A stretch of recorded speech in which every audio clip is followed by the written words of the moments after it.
Hello everybody and welcome. In this video I'm going to show you how to charge your headphones EDIFIER STAX S5 using your phone.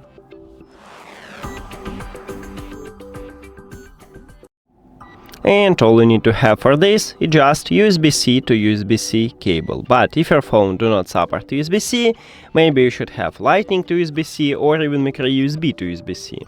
Now connect USB-C cable to your phone.